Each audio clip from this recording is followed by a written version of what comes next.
नमस्कार साथियों, BPSC TRE 3.0 शिक्षक भर्ती से रिलेटेड आप सभी के लिए बहुत ही महत्वपूर्ण न्यूज़ है। और इस वीडियो में हम आपसे सप्लीमेंट्री रिजल्ट के बारे में भी बात करेंगे, जिसका आज अपडेट आया है रजनीश कुमार जी की तरफ से। और यहाँ पर हम बात करें तो सबसे पहले जो पूरी डिटेल न्यूज़ है उसको देख लेते हैं, उसके बाद जो सप्लीमेंट्री रिजल्ट है और साथ में किन अभ्यर्थियों की संभावनाएं सबसे ज़्यादा बनती हैं उसके बारे में भी बात करेंगे यहाँ पर। तो सबसे पहले जो यहाँ पर न्यूज़ है पहले उसको देख लेते हैं, देन सप्लीमेंट्री रिजल्ट के बारे में डिटेल में यहाँ पर बात करेंगे। अंत तक देख लीजिएगा जिन भी अभ्यर्थियों का जो है सप्लीमेंट्री रिजल्ट का इंतजार कर रहे हैं। यहाँ पर बताया गया है कि शिक्षा विभाग में महत्वपूर्ण बैठक हुई थी आज, और एसीएस एस सिद्धार्थ ने अधिकारियों के साथ में बैठक किया था और एसीएस के सामने ट्रांसफ़र सॉफ्टवेयर वगैरह का ट्रायल किया गया था। विषय रिक्तियाँ, स्कूल और जगह का ट्रायल किया गया है। कल फाइनल रूप से शाम तक पत्र जारी हो सकता है इस संबंध में। फिर यहाँ पर हेड टीचर और हेड मास्टर की ज्वाइनिंग को लेकर भी चर्चा हुई है। तो हेड टीचर और हेड मास्टर का जो प्रोसेस पूरा हो चुका है डीबी का पूरी तरीके से, और अब इनकी ज्वाइनिंग की चर्चा हो रही है कि ज्वाइनिंग कब तक इनको दिया जाएगा। जल्द ही पूरी प्रक्रिया को लेकर गाइडलाइन जारी होगा। फिर यहाँ पर बताया गया है कि टीआरई 3.0 के पीजीटी के बचे हुए 6 विषयों की अलग से होगी काउंसलिंग। इसका मतलब है कि जो 6 विषय हैं पीजीटी के, इनका रिजल्ट आने में समय लगेगा। तो इस वजह से जो 5 फरवरी तक डेट दिया गया है, उस डेट तक पीजीटी के जितने भी बाकी विषय बचते हैं उनकी काउंसलिंग हो जाएगी। बाकी ये जो 6 विषय हैं पीजीटी में जिसमें गेस्ट टीचर्स का इशू था, तो आप लोगों का जो रिज़ल्ट है, जब रिज़ल्ट आएगा तो उसके बाद आप लोगों की अलग से काउंसलिंग कराई जाएगी। इसके अलावा जो अन्य विषय हैं पीजीटी के जिनका सब कुछ आ चुका है, जिला आवंटन से लेकर आप लोगों का काउंसलिंग तिथि वगैरह जारी हो चुका है, तो उसी डेट में आप लोगों का काउंसलिंग होगा। तो तैयारी अपना बना कर रखिए।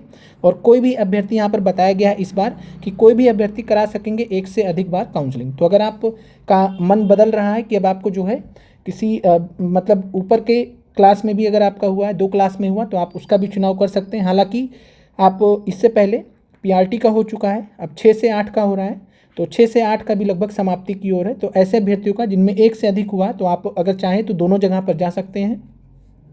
और इस बार न्यूज़ दिया गया कि काउंसलिंग में लॉक नहीं किया जा रहा। लॉक का मतलब होता है कि इस टीआरई 1 टीआरई 2 में क्या रहता था, अगर आपका मान लीजिए 6 से 8 हो, 9 से 10 में हुआ है, आपने 6 से 8 में करा लिया तो आपका लॉक हो जाता था, या 9 से 10 में कराए तो लॉक हो जाता था। एक साथ में 2 काउंसलिंग नहीं अलाउ किया जा रहा था, इस बार ऐसा किया जा रहा है।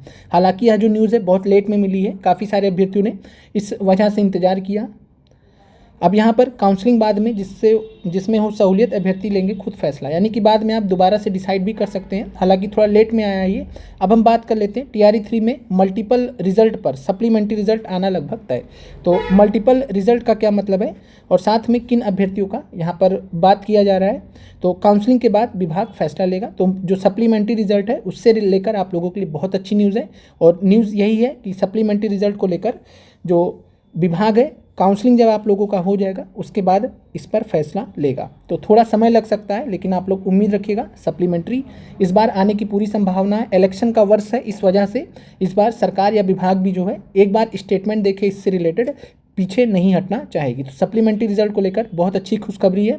और साथ में मल्टीपल रिजल्ट का क्या मतलब होता है, तो मल्टीपल रिजल्ट का मतलब है कि अगर कोई पीआरटी का अभ्यर्थी है जो इंतज़ार कर रहा है कि जो है सप्लीमेंट्री रिजल्ट आए, तो अगर कोई पीआरटी का अभ्यर्थी है, तो मान लीजिए कि कोई पीआरटी का अभ्यर्थी है, उसका चयन 6 से 8 में भी हुआ है। 2 केस बनेंगे पीआरटी में सीट खाली होने का। यहाँ पर 2 नहीं, एक ही केस बनेगा कि कोई ऐसा अभ्यर्थी हो जिसका पीआरटी और 6 से 8 दोनों में हुआ हो।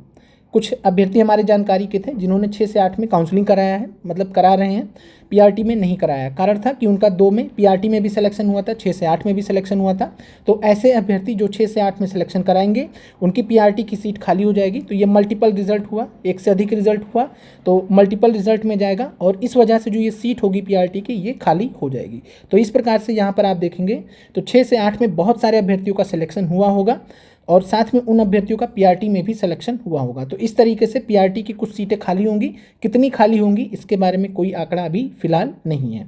साथ में अगर मान लीजिए किसी अभ्यर्थी का 6 से 8 में बीएड रहा हो, 6 से 8 में और 9 से 10 में हुआ हो, 6 से 8 और 9 से 10 2 में हुआ हो, या 11-12 में हुआ हो, तो अल्टीमेटली वो एक ही सीट पर क्लेम करेगा। या तो 11-12 ही संभावनाएं बनती कि 11-12 लेगा, या हो सकता है कि कुछ जिला अलॉटमेंट का इशू हो तो 9 से 10 का ले ले। तो उस हिसाब से यहाँ पर 2 सीट खाली होंगी। अगर किसी अभ्यर्थी का 3 पर होता है तो 2 सीटें खाली होंगी, 1 पर वो ज्वाइन करेंगे। तो इस प्रकार से जो 2 सीटें बचेंगी यहाँ पर मान लीजिए किसी कैंडिडेट की वजह से, तो उस पर जो है रिजल्ट आपका आएगा। तो मल्टीपल रिजल्ट पर आप उम्मीद कर सकते हैं कि सप्लीमेंट्री रिजल्ट लगभग आना तय है, और ये बहुत अच्छी न्यूज़ है। और साथ में जिन अभ्यर्थियों को, जैसे जो पीआरटी के अभ्यर्थी हैं, संभावनाएं सबसे ज़्यादा किसकी बनती है, तो आप उसके लिए हम आपसे बात कर लेते हैं कि जितने भी अभ्यर्थियों का कट ऑफ पर होकर, कट ऑफ जैसे जनरल का 81 नंबर पीआरटी का गया था, अगर कट ऑफ पर होकर आपका नहीं हुआ था तो सबसे ज़्यादा संभावनाएं आपकी हैं।